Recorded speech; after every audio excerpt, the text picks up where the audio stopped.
From Wish TV and the All Indiana Podcast Network, this is the News 8 Daily 8 Podcast with Wish TV's Kylie Conway. A Wish TV News 8 update. Hi, this is Kylie Conway, and this is your News 8 Daily 8 for Tuesday, May 10th. We are going to get even warmer today. Winds are going to be kind of on the breezy side, but not nearly as much as we saw yesterday. A lot of sunshine will stick around. Highs are going to be in the mid-80s. So with these rising temperatures, we're also going to see some humidity values increasing. So it's going to feel pretty much like a hot summer Indiana day today. And a nationwide manhunt for a prison guard and an escaped inmate ends in southern Indiana, and one of the fugitives is now dead. It ended after a police chase and crash yesterday. The Vanderburgh County Sheriff says they think Casey White and Vicky White had been in Indiana since May 3rd, last Tuesday. But it wasn't until Sunday night that investigators got a tip that the two were in Evansville. Police say Vicky shot and killed herself before she was arrested, and Casey is in custody at the hospital. We got a dangerous man off the street today.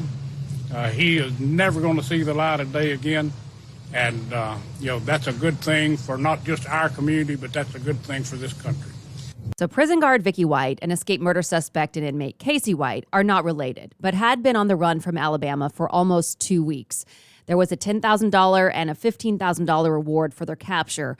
Officials from Lauderdale County, Alabama, say tips from Indiana are what solved the case.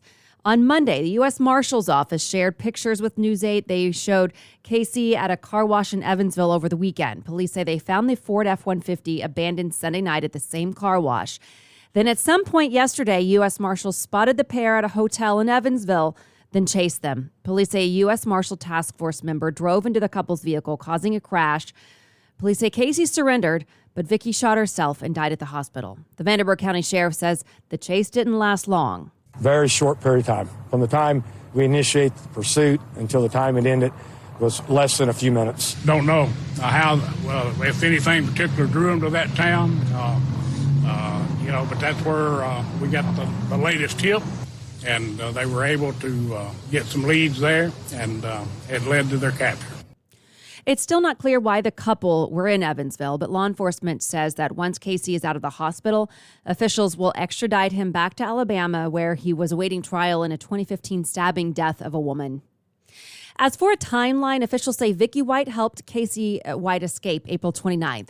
She was the assistant director of corrections for the Lauderdale County Jail, where he was awaiting awaiting his trial for murder. Now, Vicky White told coworkers that she was taking Casey White from the jail for a mental health evaluation, but investigators say the two took off instead.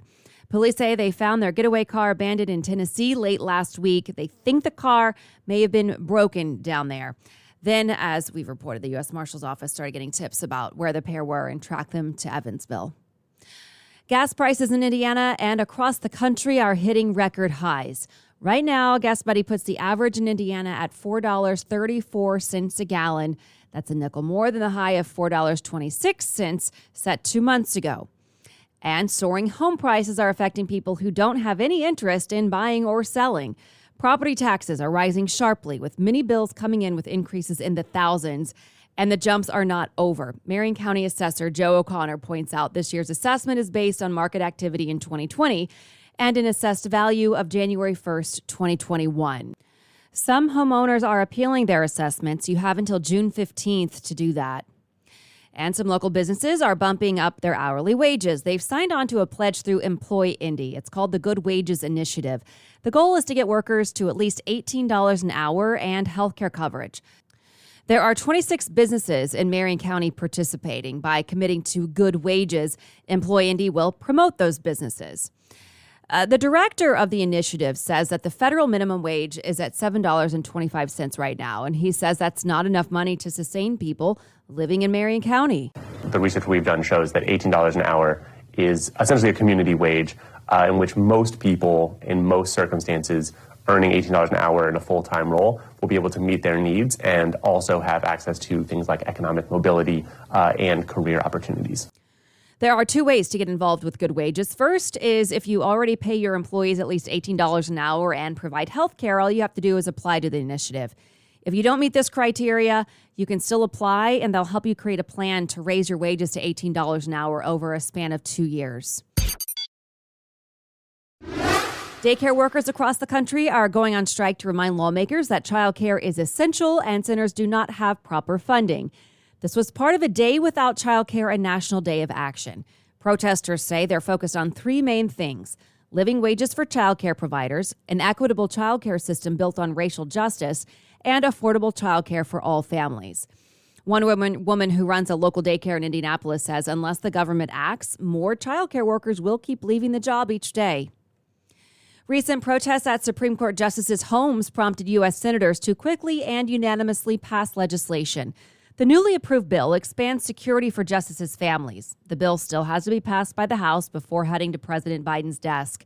The push comes a week after Politico leaked a draft opinion indicating it could overturn Roe v. Wade as soon as next month. Lawmakers say they must take threats against justices seriously and that this bill is an unfortunate necessity. Hundreds of Indiana nursing home employees may have to find new work soon. A Warsaw-based operator sent notices to the state about plans to end leases at 8 locations. Miller's Health System blames changing business terms and conditions with the property owner for the change in a series of warn notices. The leases are set to end on June 30th. Nearly 700 employees will be affected. Miller's Health System says it expects the new operator to hire most, if not all, of the employees currently working at those facilities. The locations include several, including nursing homes in Indianapolis, Huntington, LaGrange, and Rushville. The CDC is trying to figure out what's behind a spike in hepatitis in children, with cases in 25 states, including Indiana. Health officials are investigating 109 reported cases around the country, including 5 in Indiana since October. The CDC says 5 children have died of the disease. Wish TV medical expert and former U.S. Surgeon General Dr. Jerome Adams explains what to watch for. What parents need to know is that it can manifest as nausea, vomiting, as dark-colored urine, as light-colored stool. But the really pathognomonic, the thing that we mostly pay attention to, is yellowing of the skin and of the eyes. Important for people to know it's very rare, and the CDC has said that the number of cases in the country does not exceed what they would normally expect here in the United States so far. The CDC says many of the children with hepatitis have also had a form of adenovirus, so they're asking doctors to test for that, too, to see if there is a direct link. COVID-19 vaccines may come earlier than expected for children younger than 5. The FDA says it could make young children eligible sooner than its initial target date that was late June. The agency hasn't said how far that timeline could move up, though. An FDA spokesperson says the process has taken longer than expected because it's a complex submission compared to others. According to the CDC, only about 35% of children 5 to 11 who are eligible have gotten vaccinated. Ukrainian authorities say they found the bodies of 44 civilians in the rubble of a building that was destroyed in March. They say it was a 5-story building. They've not given a specific location. They also say 1 person is dead and 5 more hurt in Russian missile strikes in the port city of Odessa. According to the Ukrainian military, 1 strike hit a shopping center, another hit a warehouse. Ukrainian military officials say the strikes happened just hours after the Victory Day speech by Russia's president yesterday. Vladimir Putin used the speech to bolster Russian approval for the war. The U.S. ambassador to NATO calls the speech lies and disinformation. What we heard from President Putin are the same lines that we've heard over and over during this unprovoked war in Ukraine. He continues to put forward lies and disinformation about NATO's role in Ukraine. This was a speech, again, that did not reflect events on the ground, and it's sad that on this day, on Victory Day, that he's celebrating aggression and oppression at the same time. Putin also said NATO created the war. The White House says that's false and absurd. And today, an event honoring Black soldiers who fought during the Civil War. Crown Hill Cemetery is hosting it. Leaders from communities across the state will be there. It's the 24th annual Spirit of Freedom event. Crown Hill is the final resting place of more than 225 Black soldiers who fought for the U.S. Army. The event's free, open to all. It runs from 10:45 this morning until 1 this afternoon. And this morning, we learned the new music festival coming to Indianapolis has a lineup. We first told you about the All In Fest last week. It's happening Labor Day weekend at the State Fairgrounds. Performers include Hall & Oates, Cage the Elephant, John Fogerty, Portugal the Man, Lucinda Williams, The Four Tops, and more. Kind of something for everybody. Tickets go on sale at 10 o'clock this morning. Organizers say fans will be able to camp out at the fairgrounds during the festival. And today, the unveiling of the Indy 500 pace car and who will drive it on race day. It's set to happen at 10 this morning on the Yard of Bricks. It's almost certain to be a Corvette or a Camaro, as those have paced the race for nearly 2 straight decades.